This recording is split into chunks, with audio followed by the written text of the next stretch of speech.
The decline followed a national broadcast of a whistleblower's allegations that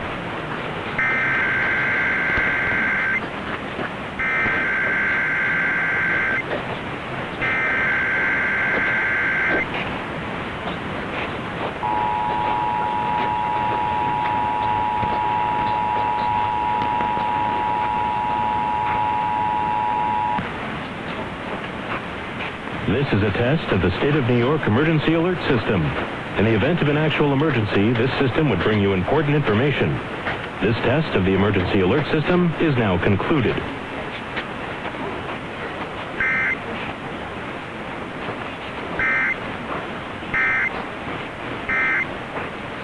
it started just before noon Eastern Time.